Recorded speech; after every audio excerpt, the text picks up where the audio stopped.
Bienvenidos y bienvenidas a este video explicativo sobre morfología. En este caso yo les dejé un apunte en la plataforma hecho por mí que explica los niveles de la lengua y está en uno de ellos la morfología. También les dejé el capítulo de Tulio sacado del Manual de Gramática en Español para que ustedes empiecen a familiarizarse con la teoría y también porque es un tema que va a entrar en el parcial. Entonces, como es un tema de parcial, me pareció correcto hacer un recorrido por este capítulo, aunque muchas cosas se repitan del apunte que hice yo, para quedarnos todos tranquilos de que es un tema que está explicado lo mejor posible.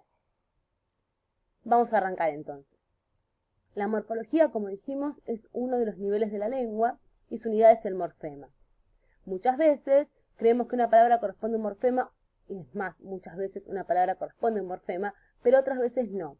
Entonces, en este capítulo, igual que en el apunte lo hicimos un poco más sucinto, en este capítulo lo va a desarrollar mucho mejor, vamos a empezar a ver cómo es las características de la morfología, cuáles son sus funciones, y para poder entender y llegar entonces a comprender qué es una palabra.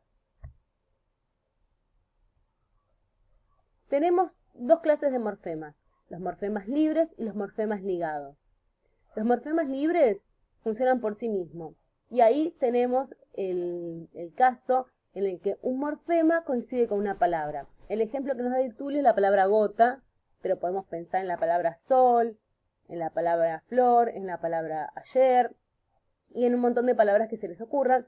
Como ven, las palabras que estoy nombrando son en su mayoría que tiene una sola sílaba. También podemos pensar, bueno, gota tiene dos, en este caso, libre, que también tiene dos. Pero en general tienen una o dos sílabas. Si tienen más, probablemente estemos frente a más de un morfema. También tenemos los morfemas ligados, que son los que dependen de otros morfemas para formar palabras. Este es el caso, por ejemplo, del prefijo des. Si yo digo des solo, puede ser que sea el verbo de dar, en este caso, pero lo más probable es que si no estamos en ese contexto no entendamos qué es, ¿no? Para decir, por ejemplo, desilusión, necesito que tenga una palabra para poder funcionar. Por ahí podemos pensar también en el prefijo y, ¿no? Yo digo y, una i que no es una pregunta, probablemente no se entienda a qué se trata, no puede funcionar por sola, pero no es lo mismo decir y que ilegal. En ese caso, el morfema necesita estar apoyado en una raíz para funcionar. Entonces, vamos a arrancar por los morfemas libres. Tenemos que forman parte de este grupo los morfemas léxicos, y ahí tenemos los que hablamos antes como flor, ayer, útil, que son morfemas léxicos que son palabras por sí mismas. Y también tenemos las palabras compuestas, que están formadas por dos morfemas libres. En este caso pusimos cuentagotas, pero puede ser sacapuntas, etcétera, etcétera. No les voy a adelantar demasiado porque me parece que tenemos un ejercicio para hacer en el trabajo práctico, así que se los voy a dejar por cuenta de ustedes. Y también tenemos los morfemas gramaticales. Estos morfemas gramaticales, que también en algunos casos pueden ser libres, como por ejemplo en el caso de las preposiciones y conjunciones. La preposición por, si, que, también teníamos el i, si podemos pensar en una i de conexión. Todos estos que son morfemas gramaticales, es decir, que no tienen un significado por sí mismo, porque, por ejemplo, que es un relacional que no tiene un significado en sí mismo, excepto que sea una pregunta, pero en este caso, como no tiene la tilde y no es una pregunta, no funciona por sí mismo. Y también tenemos aquellos que pueden definir funciones gramaticales, como, y acá tenemos dos sufijos, el mos y la s. En este caso ya no van a ser morfemas libres, los morfemas gramaticales, sino que van a ser morfemas ligados. Estos morfemas ligados, como estamos viendo ahora, son morfemas ligados. En el caso de mos, podemos pensar, no sé, estamos. En ese caso va a estar marcando una flexión verbal del plural del nosotros. Y la S, en este caso, está funcionando como un plural. Por ejemplo, en la palabra libros. En ese caso, ahí tengo una S que está funcionando como un plural.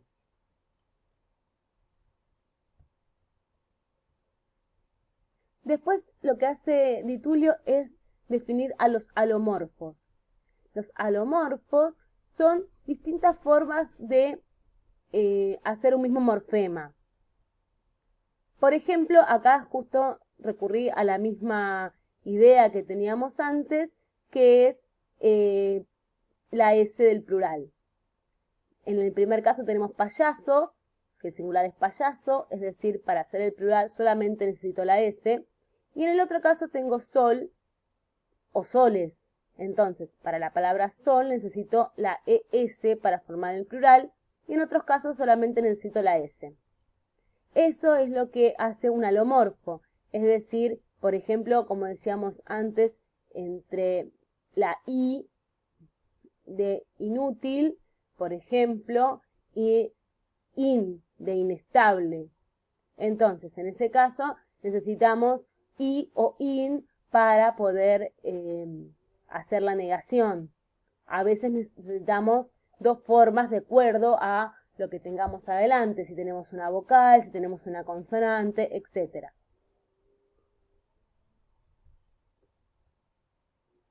Los procesos morfológicos, entonces, van a ser las acciones que hagamos para poder modificar al morfema raíz, es decir, a ese morfema que es léxico y funciona por sí mismo, y después le agregamos o hacemos determinados procesos para poder modificarlo y crear nuevas palabras. La fijación, nosotros también lo vamos a poder ver en el apunte, por eso lo denominamos con la fijación, es agregarle afijos que pueden ser sufijos, prefijos o interfijos para formar una nueva palabra. Nosotros en nuestro apunte que les dejé antes tenemos, por ejemplo, bueno, el sufijo es el que va al final, como vimos del plural, el prefijo es el que va adelante, como puede ser, por ejemplo, ex esposa, que acuérdense que ahora la Real Academia Española nos dice que todos los prefijos ya no van más separados por un guión, sino que se escriben todos juntos. Y los interfijos, que son los más difíciles, pero que nosotros tenemos en el apunte el ejemplo de fritura, por ejemplo. Entonces interfijo es el que nosotros podemos agregar para modificar en el medio de la palabra. Después tenemos la composición, que es la que vimos antes, formamos palabras a través de morfemas libres, y la conversión, que es cuando cambiamos una clase de palabra al agregar morfemas. Y esto lo vamos a ver más adelante cuando veamos el proceso de flexión y de derivación. La estructura de la palabra. Entonces, acá yo me tomé el trabajito de hacer de otra forma esta capacidad que tiene la palabra de estar formada por más de un prefijo para que ustedes vean cómo hacerlo, porque también tenemos un ejercicio en el trabajo práctico que hay que justamente replicar la estructura de la palabra. La palabra que yo elegí en este caso es reubicadas. Vieron que yo estoy señalando con corchetes cada vez que parto la palabra. Entonces, en principio tenemos el prefijo re, que es repetición, ¿no? Lo que nos marca. En segundo lugar busqué la raíz que es ubica, que en este caso es un verbo, ¿no? Ubicar. Lo único que acá le sacamos la R y es ubica. Después tenemos da, que es un participio femenino que es reubicada. Si no recuerdan los participios, también pueden pensar en los adjetivos, ¿no? Que los participios no son necesariamente adjetivos, pero a veces funcionan como tales. Que seguramente los adjetivos sí se acuerdan bien. Y por último tenemos la S, que va a ser el prefijo plural y va a formar reubicadas.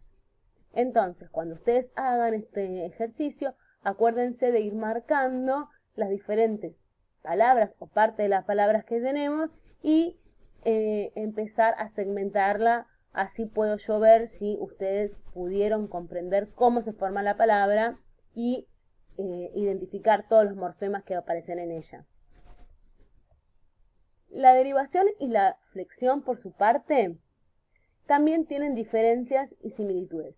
Di Tulio nos va a dar 4 para que ustedes se fijen bien en el apunte cuando lo lean, pero lo más importante es que la derivación crea nuevas palabras y que la flexión lo que hace es brindar información gramatical y cambiar la clase de palabra. ¿Cuál es la diferencia? Bueno, en principio la diferencia, ya les dije que es lo que más,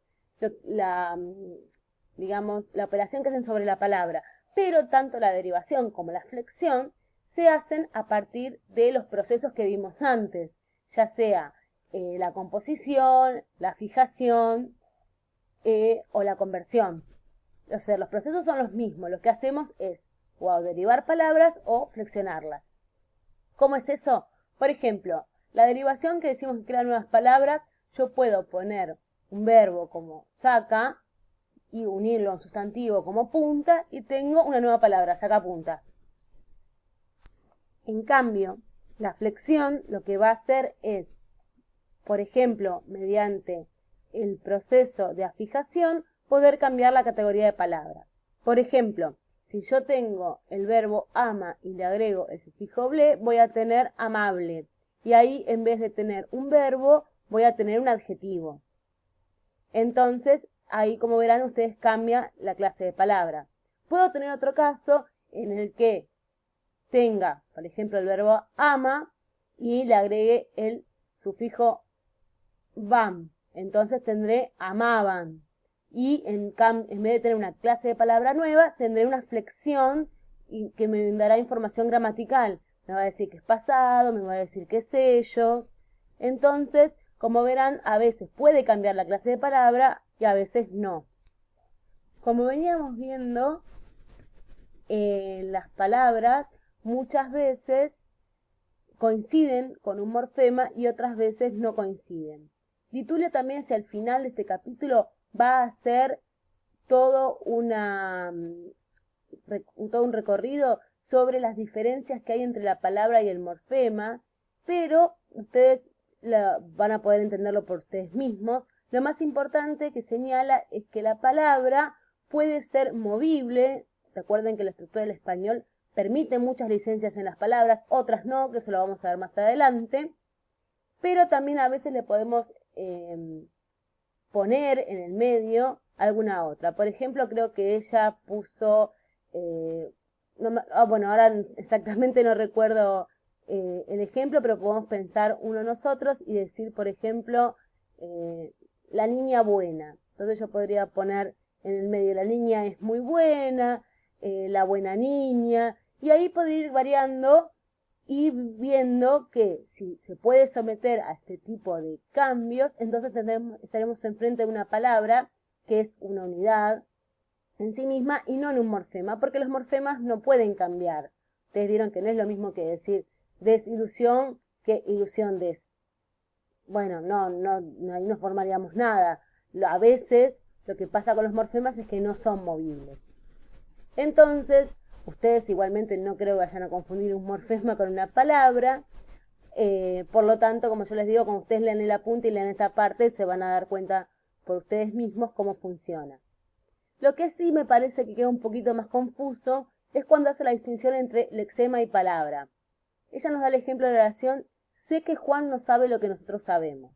Entonces ella dice, si uno contara las palabras, ¿cuántas palabras tiene? Dice, muchos dirían que tiene 9 palabras. Y otros dirían que tiene menos palabras. Porque ¿qué pasa? El verbo saber está repetido 3 veces. Entonces, esas 3 repeticiones podríamos contarlas como una sola palabra, como el verbo saber, y entonces tendríamos menos palabras en esta oración. Ella lo que nos está diciendo es que cuando una palabra tiene como varias realizaciones, a eso lo vamos a llamar lexemas. De todos modos, nosotros no vamos a hacer esta distinción en este curso, pero me pareció bien explicarlo por si se prestaba confusiones cuando ustedes leían el apunte. Bueno, espero que les haya servido y cualquier duda me consultan. Los despido hasta el próximo audio o video en el que expliquemos algún tema.